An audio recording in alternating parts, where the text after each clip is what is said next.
The following is a presentation of the Belly Up Sports Media Network.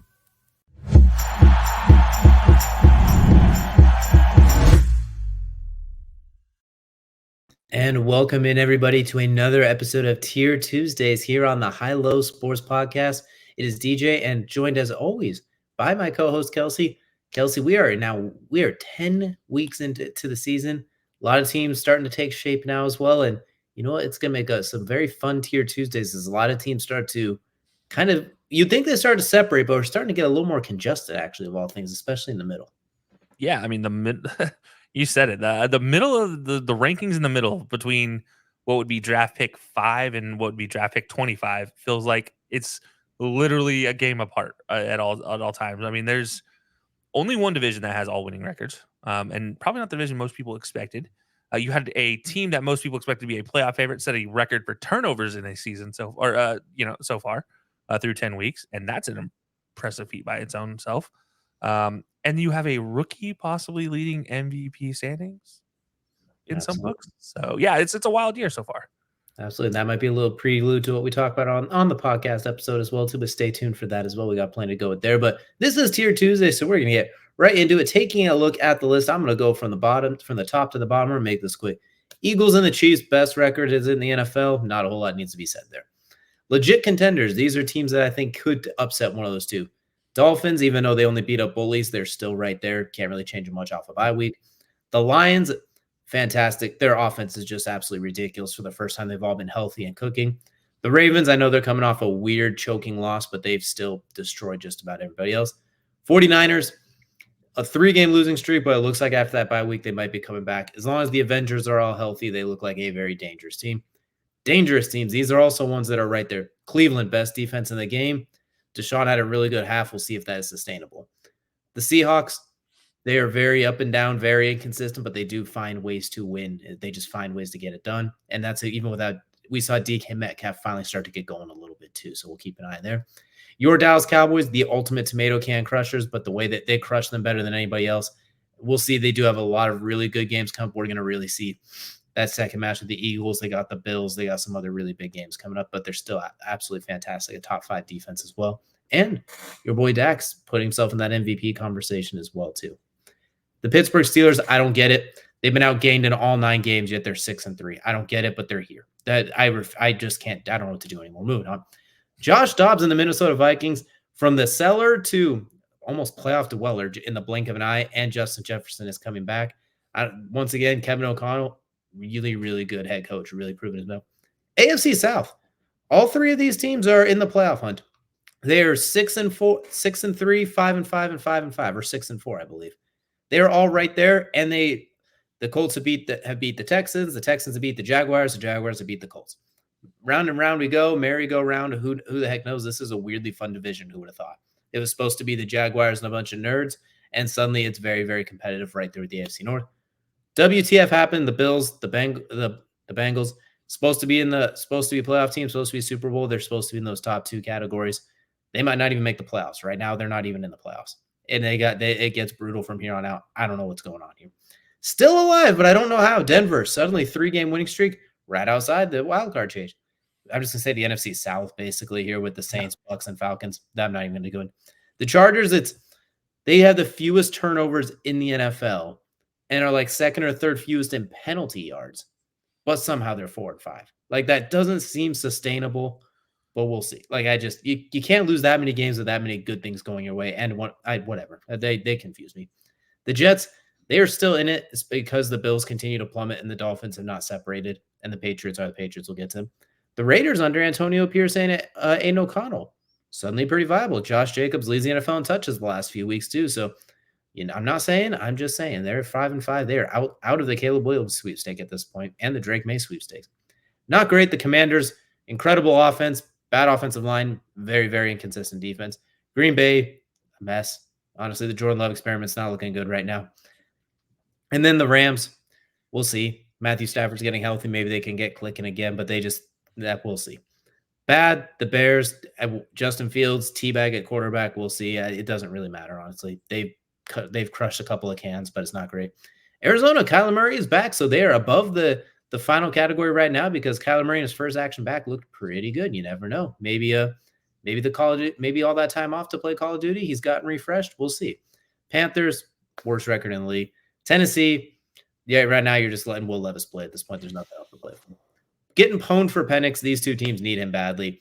The Giants, they're a mess. They need him or Marvin Harrison. You give Daniel Jones a try again. And the Patriots, you had lost 10-6 overseas to it. Like, they're a mess. The bottom two teams, they just need a lot of help. So, Kelsey, have at thee.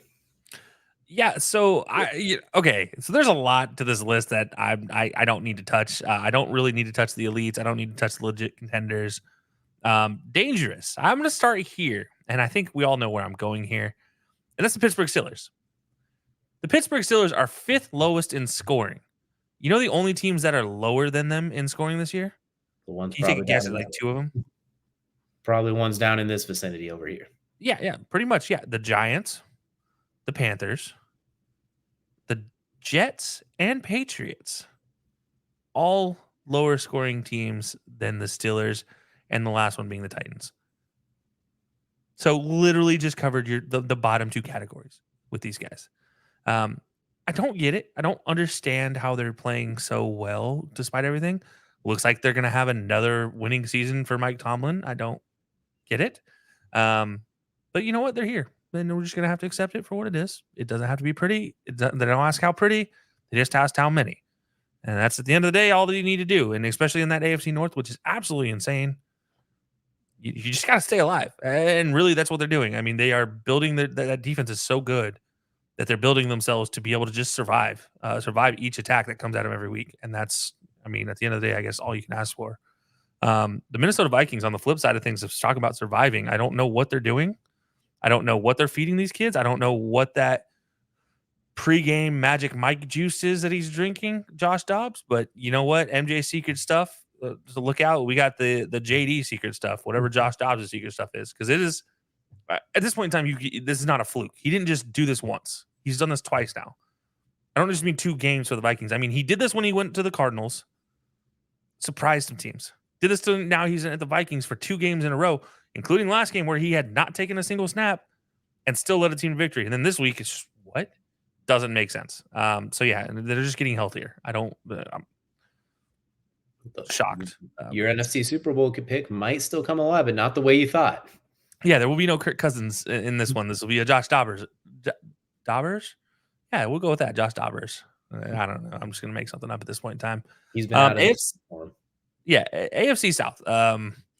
Unique thing about this is the Jaguars, the lowest scoring of those trio of teams, if you had to guess, that would not have been my guess. Have also, on the flip side of that, have given up the least amount of points of those 3 teams. That does make sense. Still undefeated away, though. Still 4-0 away. Whereas on the flip side of things, the Colts giving up the most points, also scoring the most points of that trio. And not just the most points of that trio, they're actually top 10 in scoring in the league. And 205 points given up on top of it. And that's after giving up 6 points. Like, talk about dynamite.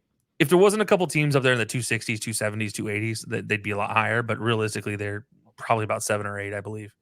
Yeah, so very interesting there. Yeah, you just don't know what to do with the AFC South until it's all said and done, because they will just continue to beat each other up. Just not in the way we were expecting, to be truthful. And then on the flip thing, what the WTF happened? Yeah, the Bungles are back, and so are the Billowless Bills. Is that a good? Yeah, we'll go with that one. That's a good alliteration. I like the Billowless Bills. Because right now there's no rudder there. There's no steering. They just got rid of their OC, which should have happened easily probably 3-4 weeks ago. Just there's a lot of questionable play calls, and you feel like Josh Allen has regressed to the worst form of Josh Allen we've ever seen in the NFL. I feel like we're at Wyoming Josh Allen, not even NFL Josh Allen, what we've seen. So, yeah, I think that's where it is. The Bengals, I talked about this in the preseason. I do think they were going to take a step back because of that secondary. I think the losses in their secondary were impactful. So, yeah, I think we're finally starting to see a little bit of that, as well as some injuries obviously coming into play. Somehow still alive. The Bears, or sorry, not the Bears, the Broncos. It's been so long since they won. It's hard for me to remember what team they are. Finally, maybe the most complete game we saw from the Broncos in that win over the Bills. It took everybody to be involved, maybe not the kicker, because he really almost gave that game away. But you have to give them credit where credit is due. The Broncos are finally turning it around. Since getting 70 hung on you, they've turned it around, and that's an impressive feat. The NFC South, I don't know what to make of it right now. I don't know who's actually a competitor, who's just a schmo. Desmond Ridder looked good when he came in the game, probably the best he's looked so far in his career, which is since the last time he came in relief. The Buccaneers, Mike Evans, another 100 plus yard game, just doesn't make sense. Jets, Zach Wilson, they look okay. They don't look bad. They're not toothless, but they're also not full of sharp teeth. There's like one or two sharp teeth in there, but they're not like able to string them together to make a whole mark when they want to try to take a bite out of somebody. I don't know how that analogy worked out, but it did. The Raiders, Aiden O'Connell, Antonio Pierce. I no words for any of that because I'm still thinking about his intro press conference. So I just, I don't know what to make of any of that. Congratulations, I guess. Chargers are shocked to me. I don't know if they're actually still alive somehow. I kind of feel like they need to go in the not great category, but their injuries are why they're there at the end of the day. And realistically, take away the injuries and take away an underperforming rookie wide receiver, you have a really good team. You talked about it, lowest in turnovers and a very successful offense. It's just a matter of figuring it out, I guess, at the end of the day, being able to take it to the finish line. And a historically bad defense with a defensive head coach for some reason, and like 5 guys that have been to a Pro Bowl team. Yeah, that's fair. Speaking of kind of weird things like that, you got Washington and not great. I agree with you. They're not great, but that offense is something else. I had a 60-point fantasy football game from Sam Howell. I mean, insane to watch what he's doing offensively. I may have been wrong about the Commanders winning the division in our preseason thing, but I was right about Sam Howell, and I'm going to stick with it, even though he's actually better than I thought, honestly. And Brian Robinson, I mean, he's back. Yeah, the dude's healthy. There's no ill effects right now for what you're seeing on the field. That 40-yard touchdown run was something else. Green Bay, just stop at this point in time. Stop trying to get yourself out of the gutter.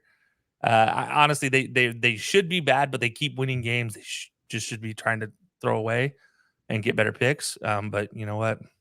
More power to them. I like them in the middle of the draft because it means they're not getting great or they're not getting worse. I mean, probably just getting worse at the end of the day.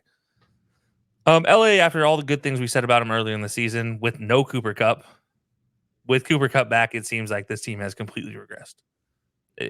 There's no offensive threat, really. You just obviously no Matt Stafford does affect that. No running game also impacts that as well. So maybe getting rid of Cam Akers was not the best idea, but I digress. We'll see when Kyron Williams comes back if that changes things for him too. So they've been trying to fill those shoes and it is not going well. Yeah, I mean it's possible. It's completely fair. The bad, yeah, they're just bad. I don't need to say anything about any of these teams. Other than Kyler, maybe actually didn't look so terrible as you mentioned. All those months of playing Call of Duty. Now, unfortunately, new Call of Duty does come out this month, so we'll see how that goes. I think it is already out, and if it isn't, it's closed. Kyler definitely got early release, so maybe that's why he played so well because he had to avoid going to overtime so he can get more Call of Duty time. Either way, it worked. That's fair. That's a fair point. Yeah, I don't have anything to say to the Titans either. Just again, stop trying to win games. The Giants is just a joke. Sorry, Tommy DeVito, that you are stuck in this situation. I will say your dad has definitely 100% sent somebody to be sleeping with the fishes at some point in time, though. That image of him in the stands, that dude has definitely tied a brick to somebody's feet. He's familiar with an anvil or a cinder block. Like that's nothing new to him. Yeah, and speaking of somebody wanting to tie a brick to somebody's feet, Bill O'Brien wanting to tie bricks to Mac Jones's feet. I'm standing by it. I still say I need to see Bailey Zappi in this season. I want Bailey Zappi season because you might win some games. This team is not terrible, but their quarterback play is god awful. You got Bailey Zappi for a series. Yeah, one series. I need a game. I need a whole solid game of Bailey Zappi trying to start from the word go and win a game. That's all I need. Just one whole game. Just saying, maybe they're trying to get pwned for Penix. Maybe that's why you can't risk Bailey Zappi accidentally winning a game. that's the whole thing. I don't care what they want to get. I just care about me as a fan of the sport, what I want to see. And me, a fan of an actual talented quarterback that is just getting the shaft right now. And I'm not talking about Mac Jones. I'm 100% talking about Bailey Zappi getting the whole shaft. Anyways. Either way, I would, if Bailey Zappi is going to get a chance, I would like him to get a chance with actual offensive skill positions. So maybe it's better he doesn't get a chance here. Maybe we give him a chance somewhere else. That's fair. That's absolutely fair. Let him go, But yeah, go to the Rams. Overall, like looking at the list, I have nothing to change about this week's list because this week's list was just wow. There were a lot of bads that happened. There were a lot of goods that happened, and there were a lot of in betweens that I just don't know what to make of right now. And I don't think I'll know until we have after Thanksgiving games. Realistically, I think Thanksgiving games are going to be the real dictator here for where we're at. I think after those, so we have another 2 games essentially before I really know where these teams are going to shake out. Exactly. We got a couple more episodes to go. This is what we got for this week of Tier Tuesdays. Be sure to check out the previous week's episodes if you haven't yet, and also go check out our live show every Wednesday at 8 p.m. Eastern time as well. You don't want to miss that. We got a lot to talk about in that show as well. But this is all we have for Tier Tuesdays. We will see you all again next time.